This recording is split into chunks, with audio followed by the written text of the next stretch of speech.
Pero saan mo ba at paano ba ang tamang paggamit ng pre-infusion? Yun ang pag-uusapan natin.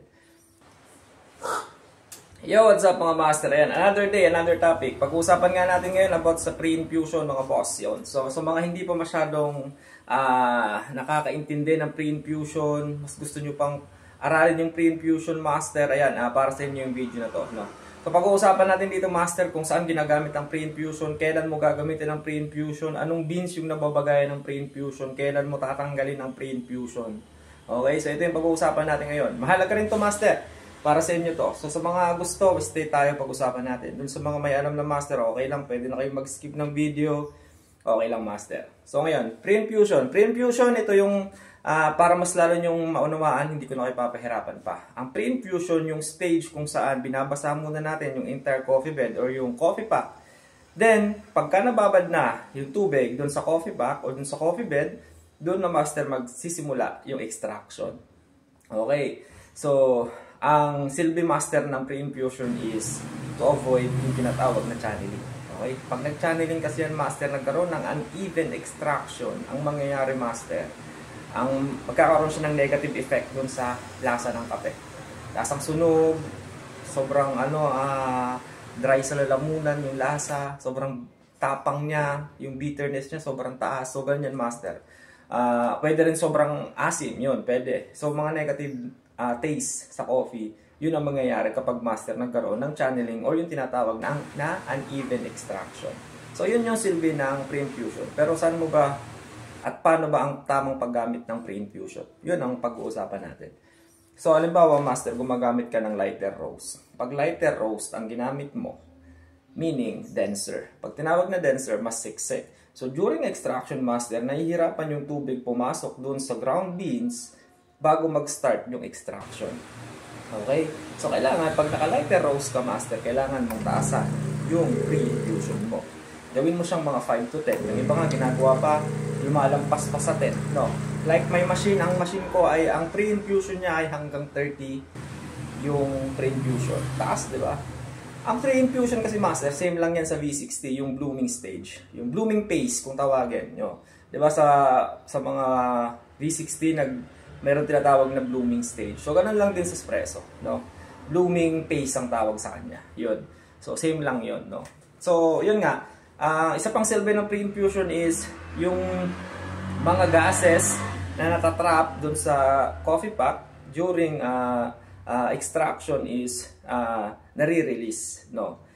During pag gumagamit ka ng longer na pre-infusion. Especially pag bago ang beans, mas maganda master, i-longer mo yung pre-infusion. Okay?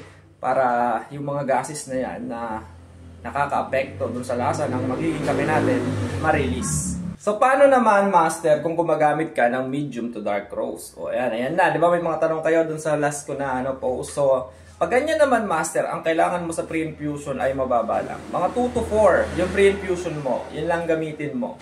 Bakit? Kasi ang mga medium to dark roast, master, mas less na yung denser niya. Or, hindi na ganun kasiksik yung ground beans. Kaya ang tendency, yung flow ng tubig, mabilis pumapasok doon sa ground beans. Okay? So, hindi mo na kailangan ng longer na pre-infusion dyan. Okay? Mga 2 to 4 pre-infusion lang, okay na yan, master. And also, yung notes kasi ng medium to dark roast is mapait. Papunta siya sa pait, matapang, ganun. So, para ma-less natin yung tapang, no? Para lumabas yung body ng coffee, kailangan mong i-apply yung shorter na pre-infusion.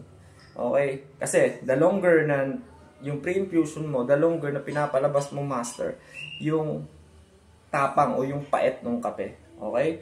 So, siyempre, may tayo tinatawag na control. Pag sobrang pait, pangit. Pag sobrang asim, pangit. Kailangan balance. So, ganun kasi siya. So, pag mga medium to dark roast master, wag na wag kayong gagamit ng longer na pre-infusion. Okay? Pero sabi ko nga palagi, depende pa rin yan master sa lasa na nalalasahan mo. Okay? Ang magmamatter pa rin palagi yung panlasa natin. Okay? Kung sa tingin mo master yung panlasa mo masarap sa ganyang pre-infusion, go. Basihan nyo lang ako kung paano ginagamit yung pre-infusion. Okay? So yun lang naman. Bukod dun sa pre-infusion na binababaan, pati yung water temperature binababaan. Ang water temperature is pang, hindi ko nabanggit last time, is ang water temperature, pagka mas mataas ang water temperature mo, master, mas mabilis ang extraction. So, ganun yun, master. So, pagka mas mababa ang water temperature mo, mas nagiging mabagal ang extraction mo. Isa pa yan sa water temp. Based on my own experience, kapag ang beans nyo ay luma, huwag kayong gagamit ng pre-infusion. Okay? Based lang yun on my own experience. Way back to Abha, Saudi Arabia before. Meron kaming beans na 2 months na. Trinay ko siya na may pre-infusion. Di ko nagustuhan yung lasa niya. Wala siyang body. Wala, para siyang luma na talaga yung lasa. Nung ginamitan ko siya ng nung tinanggalan ko siya ng pre-infusion, master, nagulat ako, lumabas yung body niya. May sweetness na ako nalasahan. So, ang coffee kasi is discovery. Self-discovery. Kung ano yung nadi-discover natin, pwede natin siyang i-apply. Ano na lang, parang guide nyo lang to, then check nyo pa rin yung nadi-discover nyo, i-apply nyo kung para sa inyo masarap. Coffee shop nyo yan, kayo ang titikim, kayo ang kapitan dyan sa mga coffee shop nyo, tikman nyo palagi yung coffee. No? Sabi nga is, yung masusunod palagi, yung panlasa natin. Kung ano yung mas masarap sa panlasa natin, doon tayo. Diba? Let your palate be your final judge of your perfect extraction. So, yun lang mga master. Sheesh! Ay siya! Kapi na! Langit!